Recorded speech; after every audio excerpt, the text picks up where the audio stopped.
Olá! Sejam todos muito bem-vindos ao nosso Eleva, sua mentoria quinzenal. Hoje, de uma forma especial, sem meu host, Léo Leão, mas a gente precisou não abrir mão desse dia por ser muito especial. Estamos falando hoje da consciência negra e comigo aqui nessa mesa, um grande convidado para a gente aprender muita coisa. Enfim... Ele é mestre em desenvolvimento territorial e gestão social, com mais de 18 anos dedicados à gestão pública em Salvador. Liderando projetos inovadores como Salvador Capital Afro, que fomenta o afrofuturismo e impulsiona o empreendedorismo negro, ele já movimentou milhões em negócios e transformou a cultura em motor de desenvolvimento. Além disso, é educador e mentor, inspirando novas gerações a enxergarem um futuro de maneira plural e inclusiva. Prepare-se para uma conversa que une afrofuturismo, inovação e o espírito de Salvador. Comigo aqui, ele, Walter Pinto Júnior, subsecretário da Cultura e Turismo da nossa cidade de Salvador. Querido, muito prazer, obrigada pelo convite. E eu queria iniciar essa conversa dizendo que hoje eu estou aqui como uma aprendiz curiosa e vim para aprender com você.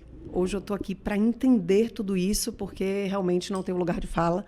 Então, estou aqui para ser ouvidos e tirar dúvidas.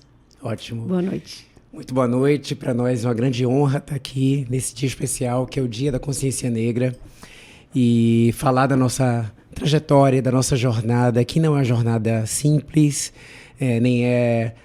tem tantas outras pessoas que vieram antes de nós, outras tantas nos acompanham nesse momento.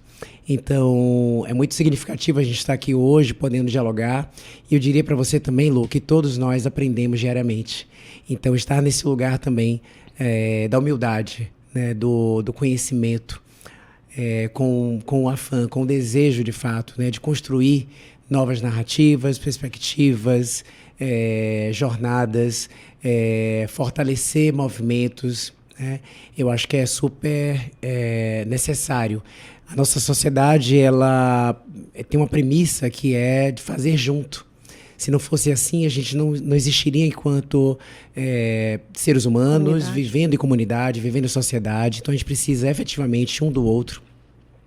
E na medida em que a gente não ocupe algum corpo que tenha marcador de gênero, de raça, de orientação sexual, de origem, de religião, né? Quando você falou assim, não é o meu lugar de fala, mas você tem outros tantos lugares de fala que o Walter não tem. Então, compreender quais são esses lugares de fala, quais são os momentos também onde a escuta não julgadora, qualificada, são necessárias, eu acho que isso é transformador. Eu diria que eu sou um fã, né, da diplomacia. E eu trago isso muito na minha trajetória mesmo, pessoal, profissional, compreendendo que esse trato que estende uma ponte, que provoca e promove um diálogo, que promove, obviamente, que uma escuta é muito mais potencializador de uma transformação do que um embate. A gente fala muito, tem demarcadores que a gente observa, né, de combate à luta contra, e extremamente importante, foram marcadores históricos necessários, inclusive para a gente hoje ter liberdade, você enquanto mulher, eu enquanto homem negro, LGBT também, né, poder estar aqui e falar de outros tantos temas, né, ter essa liberdade. Mas será que hoje a gente não pode construir outras possibilidades, né, de afirmação, de ressignificação e em especial, estruturar esse mundo e essa sociedade para o amanhã? A gente está vivendo esse agora e, obviamente, que a gente já colhe alguns frutos desse momento, mas falar e deixar também para que as novas gerações encontrem esse mundo mais justo e igualitário. Essa eu diria que é a minha missão e eu espero, nessa permanência em terra, construir isso. Ah, genial. Eu já fico feliz com a introdução da nossa entrevista, porque uma das coisas que eu queria muito tirar dúvida e entender todo esse movimento negro, afrofuturismo, é bonito ouvir de você como isso veio para só somar e não para segregar. Porque eu fiquei nessa dúvida. Eu falei, como é que funciona isso? Mas a gente vai conversar. Sim. Mas já começo bem feliz, tá? Porque Ótimo. essa dúvida já foi sanada e daqui a pouco a gente conversa sobre isso. Eu queria, antes de iniciar esse super papo, com esse professor mestre maravilhoso em oratório, inclusive, Pedro Tourinho, um grande beijo. Obrigada por conceder a presença aqui do Walter. E, Walter, eu queria entender... Vamos começar entendendo um pouco da sua trajetória. Quem é esse Walter? De onde ele vem? E como é que ele chega com vontade de lutar por isso tudo? Então, vamos começar com o Walter, chamado de Júnior, né? Eu herdo o nome de meu pai, com uma figura que hoje tem 83 anos e que eu admiro, né, imensamente. Contador, tanto ele quanto minha mãe nasceram no Engenho Velho da Federação, e sou o filho caçula de 2 irmãs. Minha mãe disse que eu sou temporão, né, porque a diferença da minha irmã do meio para mim é de 10 anos. E então fui mimado, sim. Tive o cuidado ali, para além dos meus pais, das minhas irmãs, que já tinham idade um pouco mais avançada. E esse Walter que cresceu num ambiente de afeto, num ambiente estruturado, né, numa família e num lar estruturado. E que tinha ali, eu hoje olhando um pouquinho para trás, eu observo algumas características de liderança e de mobilização muito presentes ainda na minha infância, né? Nas brincadeiras, né? No convívio com a turma do prédio, com as pessoas do bairro, da federação, né? Onde eu cresci. E isso se reflete, obviamente, na vida adulta, né? Uhum. E então estudei no ISBA, depois eu fui para a escola técnica, depois fui para a UFBA para cursar engenharia civil. Não concluo o curso de engenharia. Achei naquele momento que era um curso muito segregatório mesmo, então não me senti em nenhum momento confortável quando deixei de ter as disciplinas mais elementares, né, do curso de engenharia e passei a cursar as disciplinas na Politécnica. O né? que você chama de segregatório? Então, eu achava um ambiente hostil mesmo, né, entre os professores. Na Federal? Na Federal, sim. Eu entro num processo, inclusive, antes das cotas, né, ali dos 2000, quando eu acesso a universidade, e tendo um curso que é majoritariamente masculino. Hoje tem mais mulheres, por exemplo, no campo da engenharia civil, né? Pessoas pretas, eu era o único, né? Então a gente fala muito dessa solidão, né? Dos corpos únicos em alguns lugares. Eu era o único estudante preto de engenharia naquele momento. Hoje, com a política e as ações afirmativas, né? Política de cotas, a gente observa uma UFBA diferente. Durante algum tempo, pós-mestrado, eu fui professor visitante e eu vi uma nova universidade, inclusive na escola onde eu me formei, que foi a Escola de Administração. Então isso é muito simbólico, Lu. E então, naquele momento, em 2000, sim, eu me senti, por muitas vezes, né, pelos atravessamentos sociais, raciais, desses marcadores que eu trago comigo, que era um ambiente que eu não me encaixava, né? Então, muitas vezes não era nem convidado pela patota, né, pelos colegas, para fazer uma série de atividades, né? Então, com certeza, isso tinha componentes ali raciais e de gênero envolvidos, né? E por muita resistência da família, que não queria que eu saísse desse curso, queria que eu concluísse, eu larguei por volta do 6º semestre, fui para a escola de administração, num outro vestibular na Universidade Federal, para fazer o curso de administração pública. E me identifico muito, né, porque encontro professores muito mais atentos ao processo de desenvolvimento, mais acolhedores, colegas também que me ajudaram na minha formação pessoal, profissional e acadêmica. E sigo, inclusive, nesse desenvolvimento na própria Escola de Administração, no mestrado que eu fiz, que foi mestrado em Desenvolvimento e Gestão Social, que para mim foi também um divisor de águas enquanto possibilidade, né, de atuação, inclusive, na academia.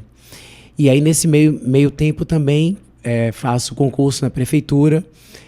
Acredito que em 2002, eu recebo chamado em 2006, quando nem mais esperava, né? A gente, quando vira concurseiro, a gente vai esquecendo quais concursos foram feitos, acompanha o gabarito, depois meio que esquece. E chegou um telegrama na casa dos meus pais, eu já não mais morava com meus pais, e minha mãe dizia que tinha então uma correspondência para mim, e quando eu acessei era o telegrama da prefeitura convocando para assunção ao cargo. E achei aquilo incrível, né? Não esperava naquele momento. E quando tomei posse, em 2006, fui designado para a Secretaria de Educação. E eu digo, Lu, que foi uma grande escola, realmente, porque eu tive contato com realidades socioeconômicas que não muito distantes da minha, né? Que cresceu dentro de um condomínio, de um edifício, de classe média, e eu tive contato com duas realidades de comunidades, da Roça da Sabina e do Calabar, de estudantes que iam para a escola para além das questões educacionais, mas para ter alimentação, para ter um abrigo, enquanto suas mães, muitas vezes solo, estavam trabalhando. Então a escola ainda hoje é esse lugar de acolhimento, de transformação e de ressignificação da vida dos sujeitos. Então eu tive contato ali com crianças que tinham na porta o tráfico de drogas, com violências extremas, com vulnerabilidades socioeconômicas extremas, com acesso a serviços de saúde, acesso a saneamento básicos, que de longe eu imaginava realmente acontecer, porque uma coisa é um contato a partir do que se ouve, do que se vê em TV, do que se entende enquanto literatura, e um outro é viver, né, experienciar isso, sim, ou então conhecer alguém que de fato traga essas narrativas. E naquele momento, né, estando servidor público e já compreendendo que o papel desse servidor, imbuído das suas atribuições, é oportunizar a transformação da cidade, oportunizar uma melhoria de vida para as pessoas, eu observei que aquelas crianças, né, e por conseguinte suas famílias, traziam ali um nível de subjetividade que me colocaram no lugar de maior atenção sobre quem eu deveria ser enquanto servidor público. E isso para mim foi essencial, porque meio que deu régua e compasso para o que eu construí ao longo desses 18 anos na prefeitura, e que depois da educação eu fui para uma área de política para as mulheres, fazer a gestão de um equipamento de enfrentamento à violência, chamado Loreta Valadares. Que não tinha nada a ver com cor, mas quando você chega lá, inegavelmente... porque tem as interseccionalidades, né? Quando se fala de gênero, obviamente você fala também de raça, você observa as nuances do desenvolvimento econômico. Então as mulheres estão nessa base da pirâmide, as mulheres negras, né, também recebem menos remuneração, têm menos acesso à saúde, a serviços no geral, a serviços educacionais. Então existe sim essas interseccionalidades e que a gente não tem como dissociá-las, né, de gênero e raça. E observar essa completude, né? E aí naquele momento eu passo a estudar também mais sobre políticas públicas de gênero e raça, no núcleo de estudos do NEIM, na UFPA também, me apropriando, né, para essa melhor entrega. Então foi muito simbólico tudo que eu vivi enquanto servidor desse equipamento, que eu também experienciei dentro da academia, encontrando novas literaturas, novas linguagens e podendo me preparar de fato para essa melhor entrega. Fico nessa superintendência de política para as mulheres de 2009 até 2014, quando então tive um chamado da gestão para um novo desafio. E eu sou movido a desafios, sou ariano, com ascendente em leão. Tenha medo, viu? Então eu acho que isso é o que me impulsiona muito, né? Acho que o fogo desses dois signos o que é uma mola motriz de fato, né? Me torna muito obstinado e determinado para alcançar e realizar. Você vai cheio de vontade para? Vou para a Secretaria de Gestão, tá, que é uma secretaria meio, e fui implantar um novo programa.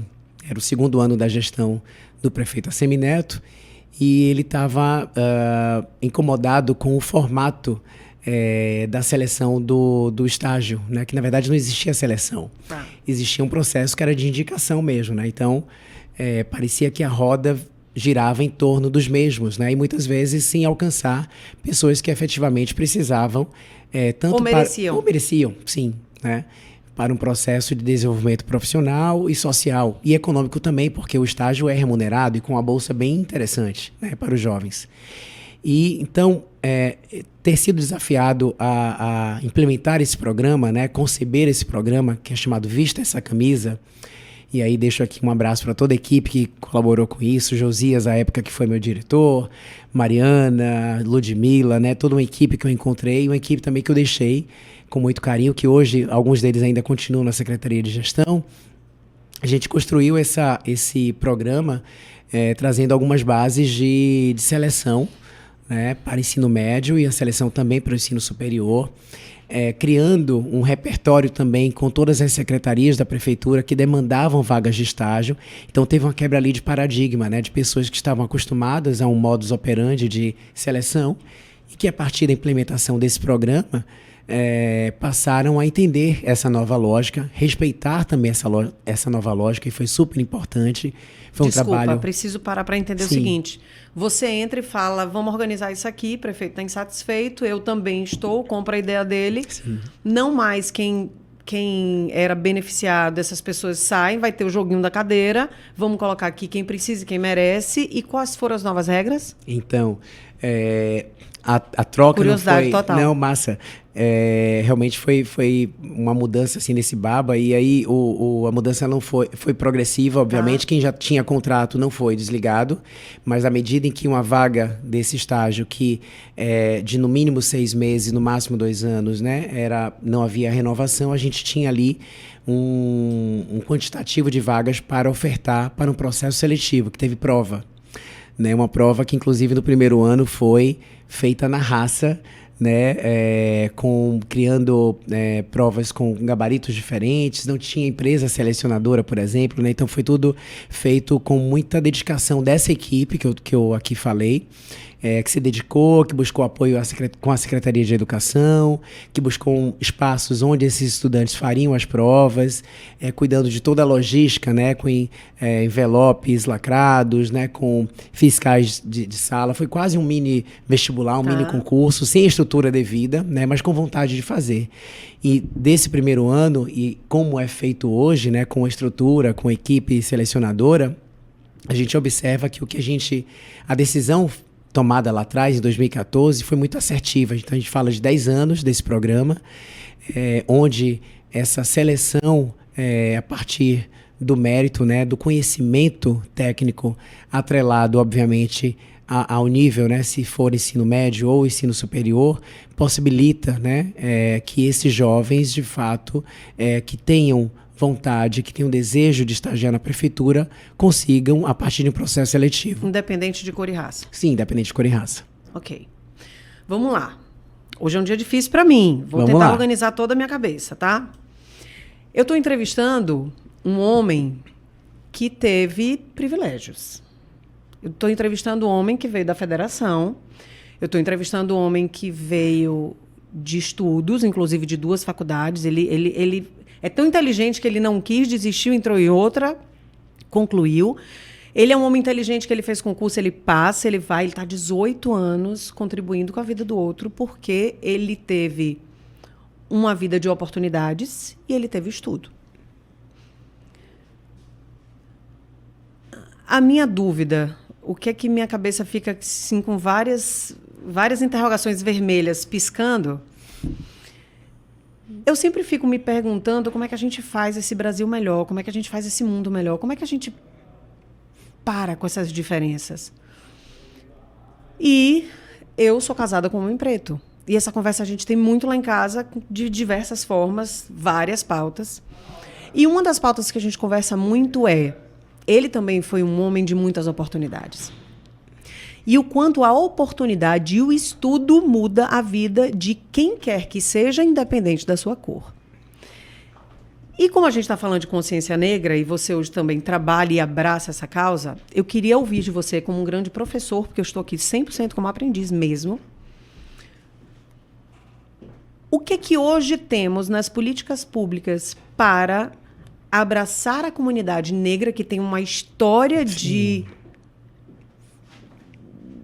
tudo que foi comprometido, inclusive o seu estudo, para que isso venha a ser trazido para eles como uma grande ferramenta de crescimento e de oportunidade. O que é que tem feito? O que é que a gente tem hoje para essa comunidade? Excelente questionamento e de fato, essa jornada que eu tenho muito orgulho de contar e me impulsiona e com certeza inspira outras pessoas, ela é repleta de oportunidades e também de uma estrutura familiar, de uma estrutura socioeconômica que puderam, de fato, me alavancar, né, para alcance de alguns sonhos. Então, quando a gente fala de uma sociedade vulnerável, que tem que dormir e acordar pensando na subsistência, no enfrentamento a uma existência, né, enquanto corpos que enfrentam a violência diária nos bairros periféricos, Brasil afora, que enfrentam situações de racismo, não que eu as não enfrente, a gente vai falar sobre isso também.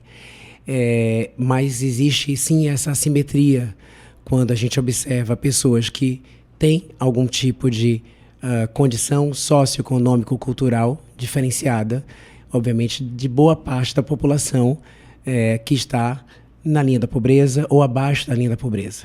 A gente não pode olhar para essas pessoas e reforçar esse mito da meritocracia e colocar tudo numa mesma linha.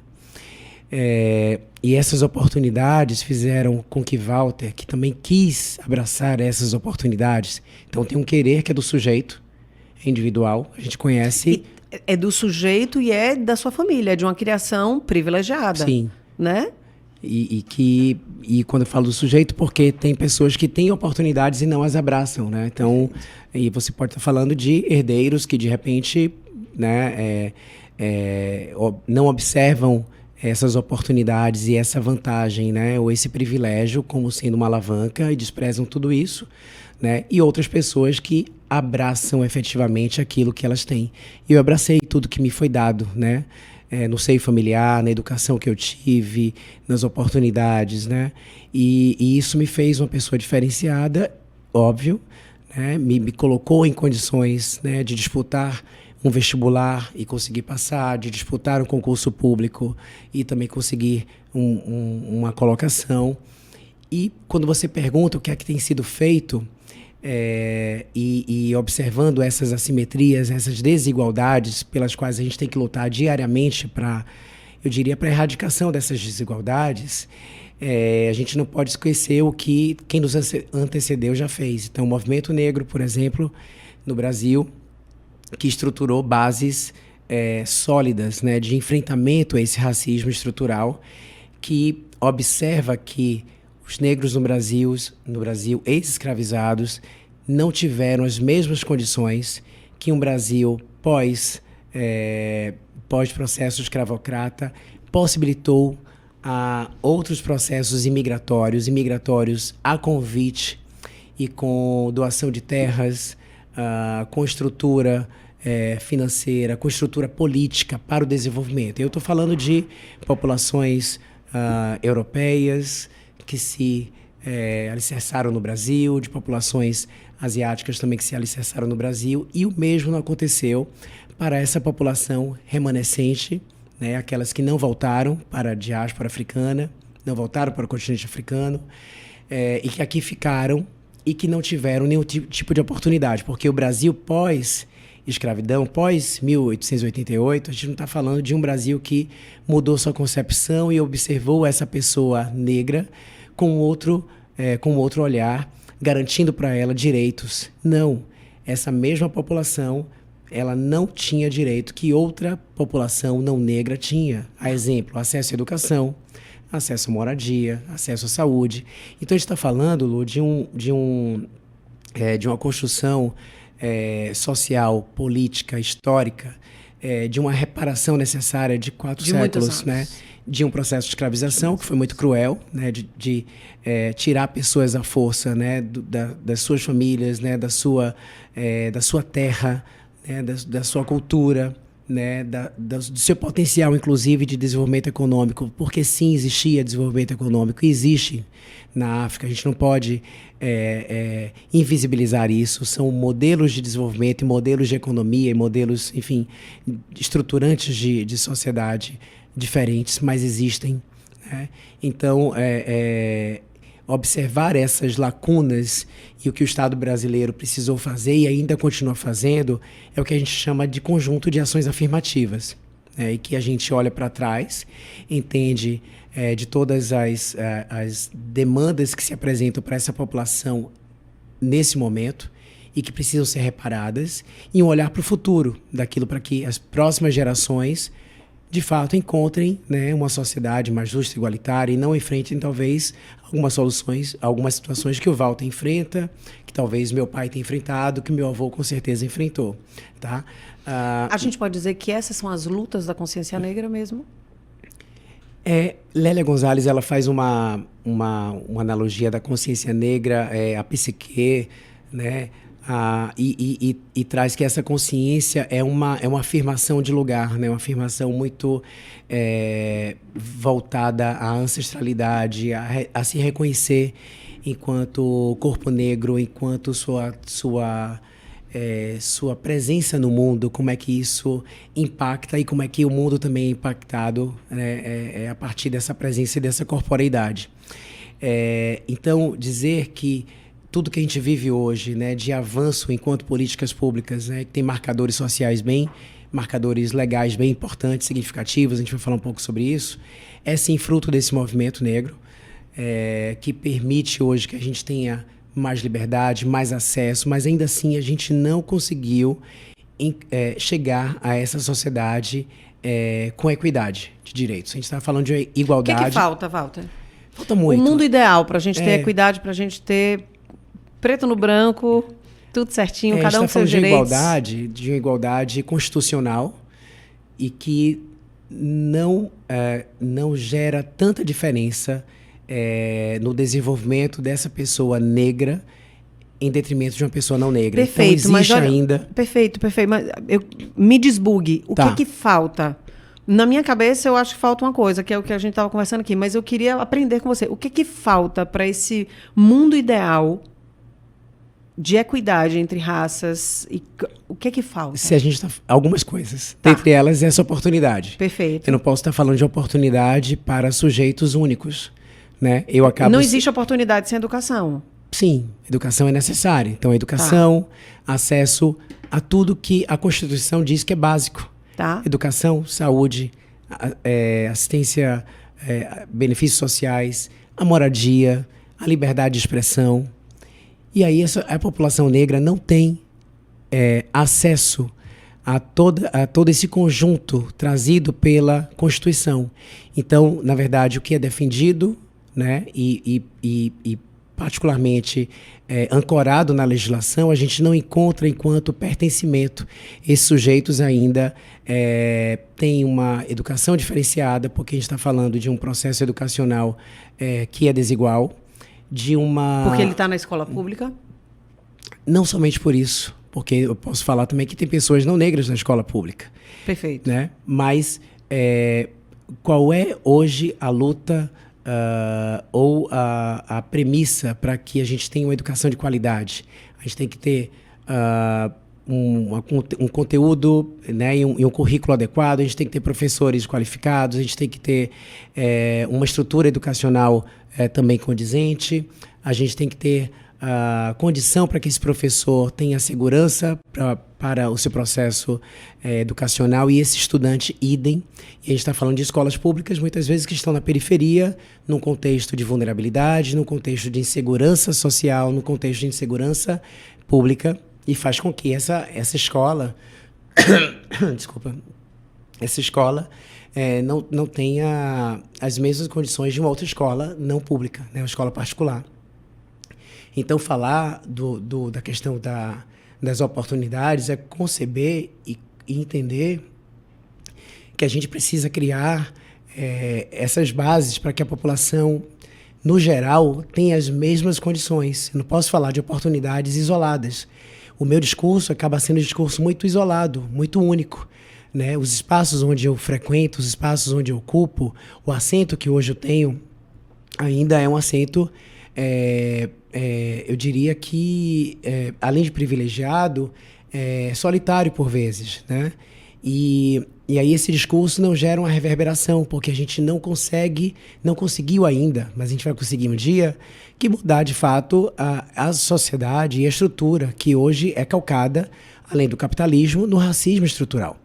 O racismo, ele está nessa base da formação social, da formação econômica, e isso tem atravancado o desenvolvimento não somente do Brasil, o desenvolvimento do mundo. Mas falando no nosso recorte territorial, da nossa nação, da nossa cidade, em que pese 83% da população seja população negra, ou seja, composta por pessoas pretas e pardas, perfeito, quando a gente observa os diversos espaços de poder e decisão, essas pessoas não estão representadas. Essas pessoas não tiveram um processo educacional adequado, não tiveram acesso à educação tanto regular, fundamental, médio e nem universitário, né, ensino superior, condizente e oportunidade de emprego. E quando isso acontece, eu trago um outro elemento que é o padrão remuneratório. Quando a gente compara a remuneração entre pessoas negras e não negras, é completamente diferente. Então, homens brancos recebem mais que homens pretos. Com a mesma escolaridade? Com a mesma escolaridade. Em algumas organizações, planos de cargos e processos de desenvolvimento, né, de estruturação e de promoção dessas pessoas, as pessoas negras muitas vezes não são alçadas a esses espaços, né, a essa promoção e, por conseguinte, também não alcançam essas remunerações adequadas ao seu processo, à sua história e à sua formação. Olha isso. Ai, vamos respirar, vamos seguir, vamos aprender. Eu peguei alguns dados e vi aqui que no Brasil a gente tem 56% da população, segundo o IBGE, é preta. A violência, 76% das vítimas de homicídios, isso registrado em 2022, são com pessoas negras, pretas. Como é que eu falo? Me ensina. Pessoas negras, né? O Movimento Negro Unificado e todos os demais que são desse mesmo período do Brasil de formação, de observância, obviamente, do colorismo, né? Que são as diversas tonalidades, né, de pele. E a gente fala, então, de pessoas pretas e pardas. Então, o IBGE caracteriza como autodeclaratória pessoas pretas, brancas, pretas, pardas, indígenas e amarelas. Então, amarelas a gente concebe pessoas de características fenotípicas asiáticas. Tá. Pessoas indígenas, a gente está falando de um universo de população originária, né? Povos originários. Pessoas brancas, nitidamente também com o fenótipo de pessoas brancas. Pessoas pardas, que são fruto dessa miscigenação, né? Em que pese essa palavra, inclusive esse termo, vem sendo questionado, né? A miscigenação, porque é fruto também de estupro, é fruto, sim, de exploração, é fruto dessa convivência pouco harmoniosa entre pessoas brancas, né, no Brasil colônia, e de pessoas pretas, né, e de pessoas indígenas também. Por isso que eu casei com o negão, para harmonizar tudo, entendeu? Harmonizou. Um negão tirar o chapéu, meu marido. Agora, deixa eu te dizer um negócio, uma experiência, foi engraçada. Eu tive 2 filhos, e no momento que eu tive esses meninos, eu ainda com a barriga aberta, sem fechar, literalmente, a enfermeira veio me perguntar a cor do meu filho. Qual a cor do seu filho? Eu tive vontade de rir. Eu falei, gente, eu não estou recebendo essa pergunta agora. Eu falei, minha amiga, eu sou branca, cor de papel. Meu marido é preto. Uma coisa é certa, essa criança não é branca. Então, coloque a cor que você achar que deva. Mas eu não estava nem no momento de dizer ou saber, sim, aquilo ali. Mas eu acho que eles foram registrados como pardo. Como pardo, E aí, ótimo a sua colocação, porque esse é um marcador do IBGE e que ele fomenta uma série de políticas públicas. Da mesma forma que a gente identifica gênero, a gente identifica idade, a gente identifica origem, formação. Isso dá conta de formação de algumas políticas públicas. Então, se dizer pardo ou se dizer preto, né? E aí preto para pessoas mais retintas, né? E pardo para esse colorismo que a gente conhece, conforma pessoas negras. Então, se você utilizar o termo negro, ok, está correto. Tá. O termo negro, então, ele abarca pessoas que se autodeclaram como pessoas pardas ou pessoas pretas. Então, quando no IBGE, que são 5 categorias, branco, preto, pardo, indígena e amarelo, as pessoas que se autodeclaram como pardas ou pessoas que se autodeclaram como pretas, socialmente e para efeito de políticas públicas, a gente entende que é um universo de pessoas negras. Então, essas políticas públicas, o orçamento, as ações são voltadas para essa população negra, sem fazer, obviamente, a distinção de quem são pessoas pretas e pessoas pardas. Em que pese, Lu, eu trago para vocês também informação de que mulheres pretas, por exemplo, são as que menos têm analgesia e anestesia em procedimentos médicos, inclusive parto, que você trouxe agora há pouco, né? Por estar no consciente coletivo, imaginário e perverso, né, de que mulheres pretas podem suportar mais dor que mulheres brancas, por exemplo, né?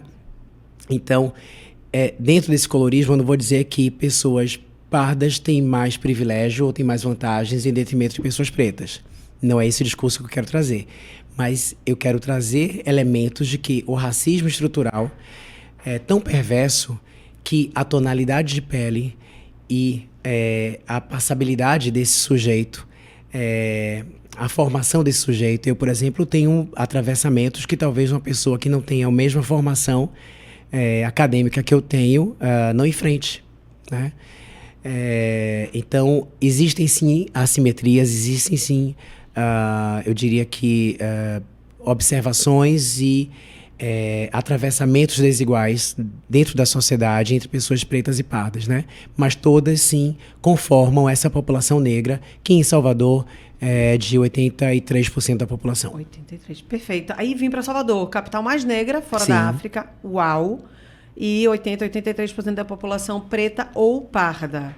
E, obviamente, isso influencia na cultura, na nossa música, gastronomia. Sim, total. E tradições. Aí vem Walter e para na nossa Secretaria de Cultura e Turismo, fazendo um alvoroço nessa cidade. Conta para mim o que é que tem, o que é que a gente pode celebrar com a sua chegada, o que é que a gente tem hoje nessa capital mais preta do Brasil, para que a gente possa contar para as pessoas ficarem sabendo, entenderem seu trabalho.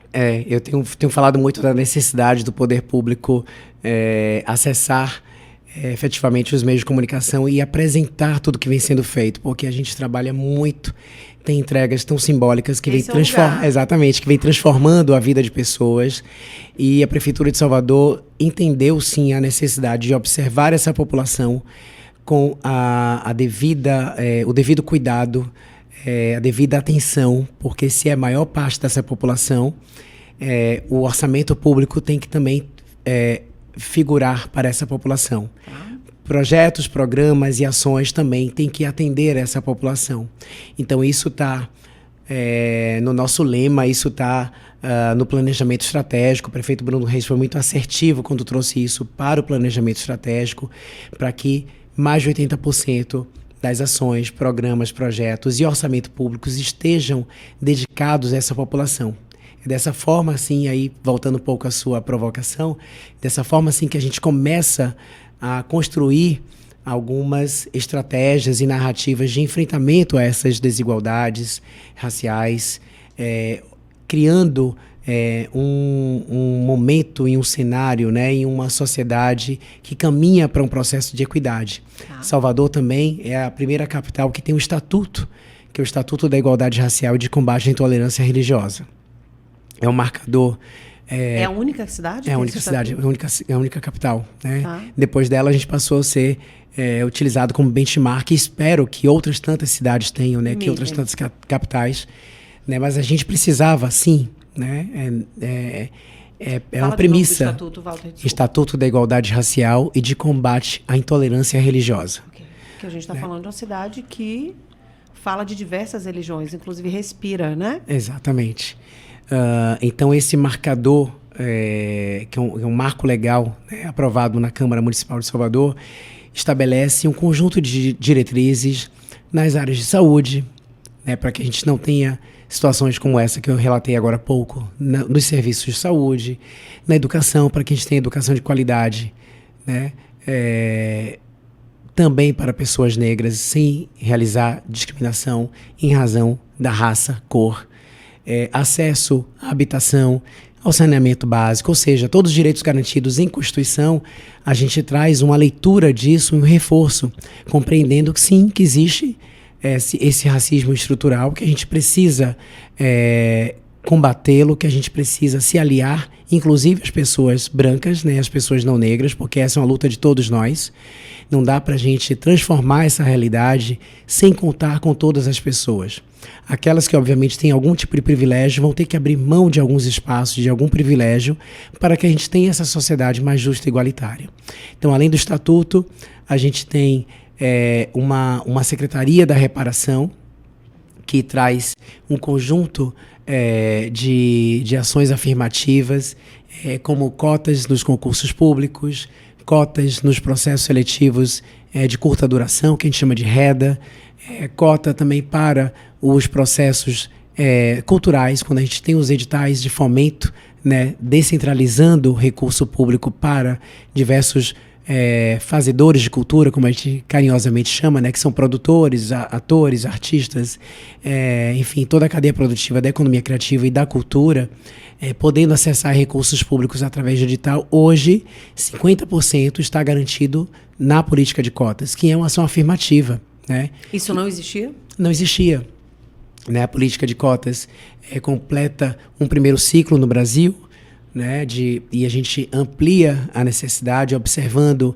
todas as tendências, os indicadores de desenvolvimento educacional, social, político, né, e observa que ainda existe uma série de lacunas, existem desafios a serem vencidos, portanto, ações afirmativas como a política de cotas não pode ser rescindido nesse momento.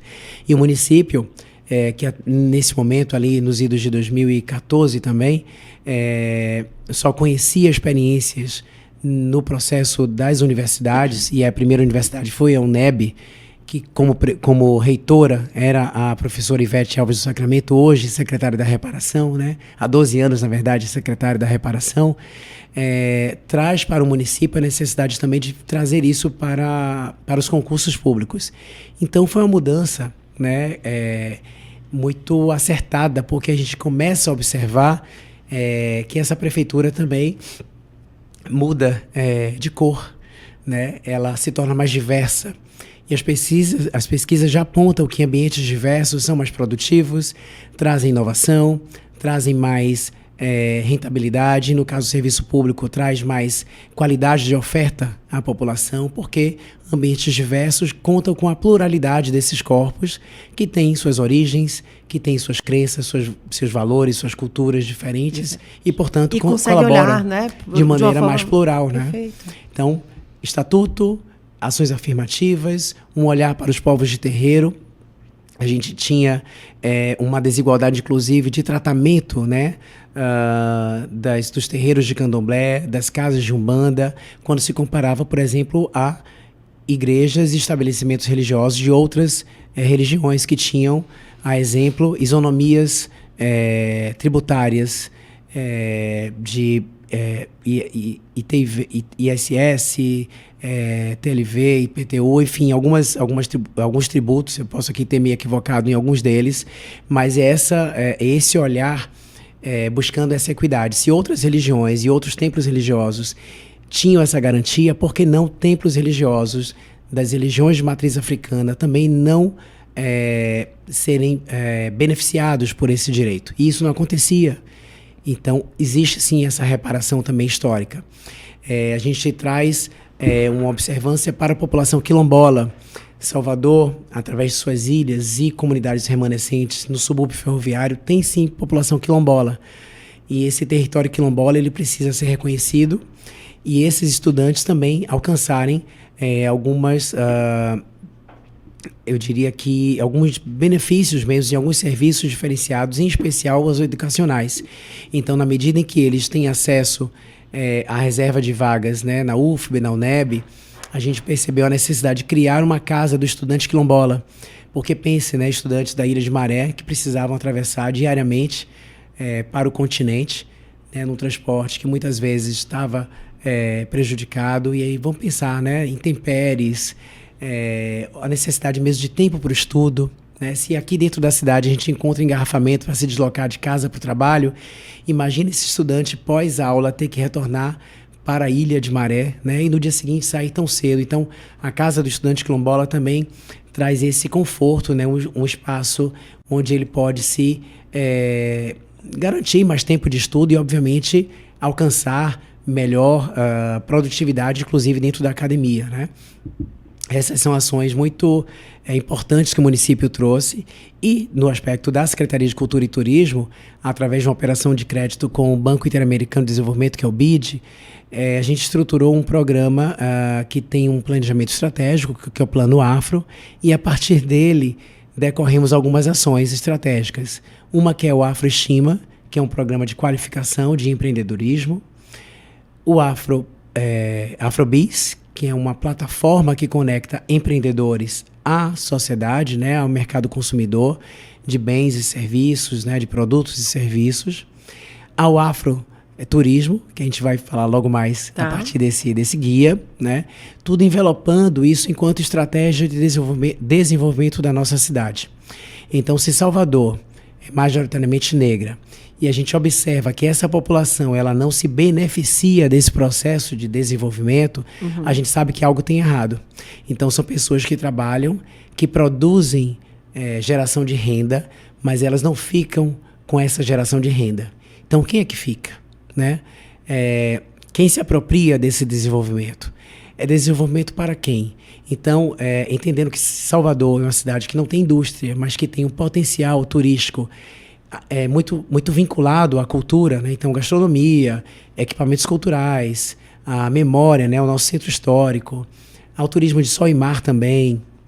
Ou seja, tudo isso conforma uma potência mesmo da nossa cidade e que hoje é apresentada como estratégia de desenvolvimento local, sócio-territorial, que começou a observar quem já fazia, passou a dar elementos e ferramentas para que esse empreendedor pudesse bivotar o seu negócio, né, como estratégias de comunicação, estratégias de marketing, de branding. Quando você me conta isso tudo, você já está me falando do Salvador Capital Afro? Salvador Capital Afro, a partir do Afroestima. Ok, então o Salvador Capital Afro é um movimento, a gente pode dizer, é um movimento onde traz o afrofuturismo e empreendedorismo 100% negro, para que haja uma fomentação desse mercado, essa cadeia produtiva, do ambiente de negócios. Perfeito. Para daí vir oportunidades, para vir network, para vir dinheiro. Porque quando... E a gente chama de movimento em especial porque ele não foi criado essencialmente em gabinete com servidores e gestores. A gente começou um processo de escuta qualificada e ativa com a sociedade. O que é que esses empreendedores apresentam como elementos estruturantes para o seu desenvolvimento? Então, muitos deles apresentavam carência de processos formativos, de acesso a crédito e microcrédito, de acesso a processo de marca, de branding, de projeção, de lojas colaborativas, por exemplo. Então, entender todo esse ciclo necessário para o desenvolvimento desses negócios está, na verdade, como premissa do Afroestima, que é esse programa de capacitação que integra o Salvador Capital Afro.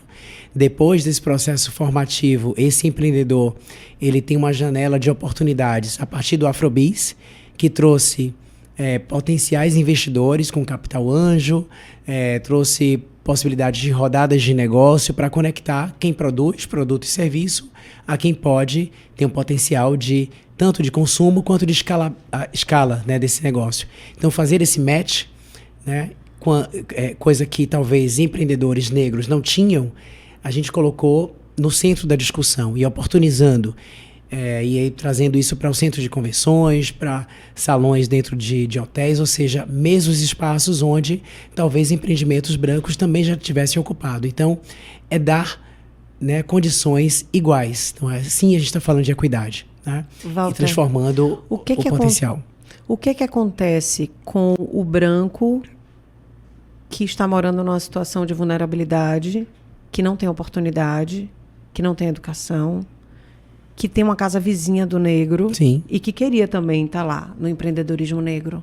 como é que ele consegue? Como é que ele chega? Como é que No Salvador Capital Afro não chega. Esse é um programa demarcadamente afrocentrado. Tem uma missão da sua existência. A gente está fazendo uma reparação histórica. Essa população, a todo tempo, né, desde o período escravocrata até o pós-escravocrata, até nos dias atuais, a gente está falando não de uma segregação como o apartheid, que a gente conhece historicamente da África do Sul, ou de processos que o norte-americano, né, também enfrentou, porque lá é um racismo de marca, e aqui, não, de origem, o nosso racismo é de marca, né, o racismo estruturante.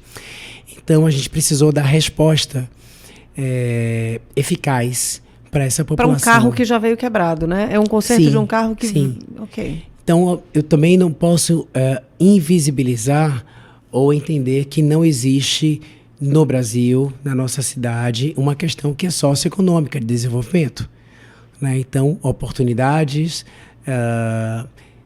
acesso ao mercado, acesso à educação, de fato, as pessoas vulneráveis como um todo deixam de ter acesso e têm um potencial de desenvolvimento menor do que as pessoas que acessam, têm um poder aquisitivo, têm um poder econômico, vem de uma tradição familiar, vem de um apoio estruturante, vem de uma sociedade que legitima a sua fala, que legitima sua presença, que legitima a sua existência. A gente está falando de corpos negros que são abatidos, né?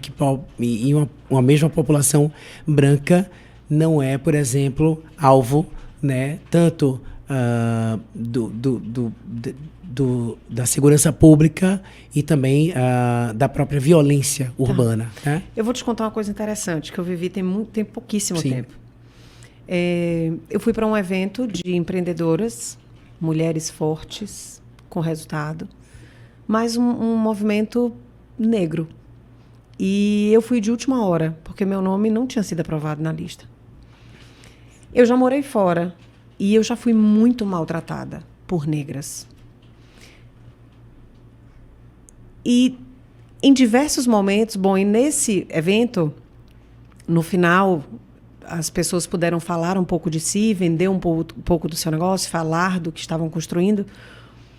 E que engraçado, eu olhava aquele microfone, eu tinha vontade de falar das coisas que eu estava construindo enquanto mulher, mas eu sabia que naquele ambiente eu era loura, branca, do olho azul, e aquele microfone não me cabia. E como não é dor, mas é como se naquele momento, nos momentos que eu não fui bem tratada por negros, porque isso já existiu diversas vezes, eu nunca consegui sentar no cantinho e falar que eu fui discriminado, que eu sofri um racismo, porque eu falei, eu não carrego a história que eles carregam. Mas nesse evento eu pude sentir um pouco de não ter o microfone, de não ter a voz. Não como uma vítima, mas me colocando no lugar de mulheres negras que por gerações não tiveram a voz e não tiveram o microfone. Sim. E como é ruim. Como é ruim você estar num lugar que você é mulher, que você está construindo, mas você não tem fala. Então, meu total respeito às mulheres negras que lutam e conquistam, porque quando eu falo sou mulher negra, Sim. eu entendo porque ela fala sou mulher exatamente. negra, porque ela tem um passado que ela precisa bater no peito. Eu não preciso bater no peito.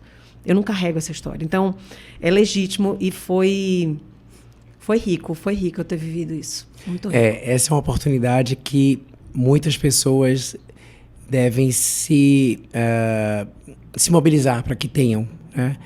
Porque, obviamente, aquelas que estão mais abertas a um processo de transformação, a um processo empático, a um processo onde elas vão se colocar como aliadas. Então, eu posso olhar para você hoje e entender que você é uma aliada da luta antirracista, que não é uma luta só de pessoas negras, óbvio. Né? A gente precisa Nem pode ser, senão vira racismo, senão vira segregação. Perfeito. A gente precisa contar com toda a sociedade para compreender que o racismo existe, né? Aquela máxima, né, de que e a gente continua nas pesquisas encontrando essa resposta, né, de pessoas que acreditam que o racismo existe, não se veem como racistas, então parece que o racismo ocorre, né, por um invisível, né? Então, quem é esse sujeito invisível que provoca esse racismo? Então, se entender enquanto muitas vezes racista e se colocar num processo de desconstrução, né? Se colocar num lugar de empatia, né? De entender como você fez. Não, esse momento eu não vou usar o microfone, né? A todo tempo elas tiveram microfone, acesso, desenvolvimento negados. Esse é o espaço delas. Posso aprender mais com elas. E aí Posso me aliar a esse... E aí, sabe como foi que terminou esse dia? Com um show maravilhoso de Xênia. Sim, incrível. É incrível. Eu emocionadíssima. Eu falei, gente, que potência de mulher. O que é isso? E no final, todas elas tirando uma foto. E eu falei, eu tiro a foto para vocês. E tirei a foto. Mas eu olhei aquela foto e falei, cara, eu preciso ganhar esse presente. Eu pedi licença para elas. Eu falei, vocês me permitem estar nessa foto? E aí essa foto é linda, porque Sim. é um monte de mulher negra. Sim. Lindas, fortes, poderosíssimas. E Sim. eu ali no meio, parecendo um papel, mas assim, felicíssima. Uhum. Mas eu precisei realmente pedir licença para estar naquele lugar. Fui concedido. Foi E lá concedido, estava. né? Que bom, que bom, que bom. Mas você se coloca nesse lugar de empatia, né? De construção. Foi incrível. Vamos falar disso aqui que eu achei interessante, que é o Guia de Afroturismo. Massa. O Guia de Afroturismo é um produto da sua secretaria. É outro mesmo, esse aí. Esse. Que é um produto da sua secretaria que... O que consta e qual é o objetivo dele? Tá. Então, dando conta também dessas provocações que o Plano Estratégico, o Plano Afro e o Salvador Capital Afro preconizam, a gente observa, então, a cadeia produtiva do turismo. Então, já tenho formação de empreendedores, né, de produtos e serviços vinculados ao turismo. Por outro lado, eu tenho uma plataforma que conecta. E o que é como é que eu concebo, né, uma estratégia de desenvolvimento turístico baseada na nossa cultura, na nossa ancestralidade, na nossa gastronomia, na nossa musicalidade, nos nossos pontos turísticos, envolvendo esses atores que eu agora há pouco citei. Então, tudo isso conforma o que a gente apresenta como rolê afro, né? Que é uma estratégia de afroturismo. Esse não é um conceito criado pela prefeitura, nem pela Secult. Afroturismo é um movimento de turismo mundialmente conhecido. A gente também pode encontrar como o turismo Black Money, né? Tem outras terminologias, mas são todas quando observam que existem um potencial criativo, de um lado, afrodiaspórico, e no outro, um mercado consumidor, né? De pessoas que buscam encontrar destinos que apresentem um turismo que é receptivo, um turismo que é seguro, né? Ou seja, as pessoas não se sentirem discriminadas nesses hotéis, bares, restaurantes, que tenham roteiros afrocentrados, onde elas se conectem com sua ancestralidade, com que elas conheçam outras culturas também, e também para pessoas que não são negras. Por que não? Eu não estou falando de um rolê afro. Então, o objetivo disso aqui, obviamente, é de rodar, fomentar o dinheiro. Fazer com que o dinheiro do turismo chegue nessas pessoas, nesses empreendedores, da cadeia produtiva do turismo. Esse guia apresenta 11 roteiros em Salvador, e já estamos em ampliação. Ele está traduzido em 4 idiomas, né? Além de português e mais 3 idiomas, português, inglês, espanhol e francês. Onde que a gente encontra? A gente encontra ele no meio digital, nas redes da Secult, @Secult Salvador, no Instagram, e também no salvadordabahia.com, que é o nosso site. No site também, que é de promoção ao turismo, que é Visit. Não, Visit é o canal do Instagram também. Visit Salvador, @Visit Salvador. O site é salvadordabahia.com e o Instagram da Secult, que é @Secult Salvador. O material em PDF está lá. Secult, fala, quero o guia. Os equipamentos tem, os hotéis tem, a gente está distribuindo bastante, fomentando que todo mundo, os guias turísticos, os receptivos, se apropriem desse roteiro e ofereçam isso como opção. Muitas vezes quem chega a Salvador, o que tem para fazer? Talvez, se a esposa daquele jogador de futebol que está rodando nas redes sociais, que tirou todas as joias para ir no Pelourinho, tivesse o guia, ela não teria precisado tirar tudo, não precisava estar com tanto medo assim, tá? Faz favor, precisa voltar na cidade não, viu, querida? Vamos lá, isso aqui é o quê? Então, o Salvador Capital Afro, enquanto movimento, enquanto novembro, agenda de novembro, desde o ano passado, o secretário Pedro Tourinho concebeu uma agenda que integra uma série de atividades que são nossas, da prefeitura, dos blocos afro, de diversas organizações da sociedade civil, de empresas, de eventos internacionais também, como uma programação. Então, existe hoje esse calendário que criou uma nova alta estação na cidade. Então, além do janeiro, do fevereiro, do pré e pós-carnaval, que é forte, Sim. Hoje o novembro já faz com que Salvador tenha ocupação hoteleira em alta, para que a gente tenha uma cidade super movimentada. Hoje estive no Pelourinho, vi as ruas, né, fervilhando. Então isso é ótimo para a economia, que vai desde o Uber, a Baiana do Acarajé, né, ao hotel, enfim, tá todo mundo se beneficiando. E, de novo, não é só para pessoas negras. Não, a gente quer que a geração e que as oportunidades estejam para essas pessoas. Então, sim, quem oferece boa parte desse serviço é negro, mas quem consome deixa o dinheiro lá, por favor, todas as cores, inclusive, né? Indígena, amarelo, fala de novo, as categorias, todas elas são bem-vindas. Exatamente. Então, a gente teve Afropunk, teve o Afro Fashion Day, a primeira exposição do Ecos Malês na Casa das Histórias. No dia 28 a gente abre uma nova exposição no Muncab, que é um museu que a gente requalificou, que é o Museu Nacional Afro-Brasileiro, que fica no Centro Histórico. O Festival Salvador Capital Afro, que durou 3 dias, com oportunidades de negócio. Enfim, uma cidade que está super ativada. Nessa semana a gente tem alguns blocos afros que vão fazer um circuito no Pelourinho, no Centro Histórico. Enfim, muita coisa. Genial. Antes de me despedir de você, eu queria uma mensagem para os jovens. Você como um professor, como um mentor, como uma pessoa que pôde usufruir de grandes oportunidades e que hoje cuida dessa raça e dessa cor com tanto afinco. Qual a mensagem que você deixaria para eles enxergarem um futuro diferente, assim como você teve? Desafio essa pergunta. Eu diria que acreditar em si. A gente cresce num ambiente onde a gente escuta que a gente não pode, que a gente é mais feio, que a gente é incapaz, que a gente cheira diferente, que a gente, enfim, não pode uma série de coisas. E a gente pode tudo. A gente pode chegar onde a gente quiser. Óbvio que, para além do desejo, para além do que essa vontade humana de vencer, de conquistar, de realizar, de ser feliz, a gente veio para esse mundo, como diz Caetano, não é para brilhar, não é para morrer de fome. A gente veio, de fato, para ser feliz, para encontrar essa felicidade, para construir essa felicidade. Só que é difícil.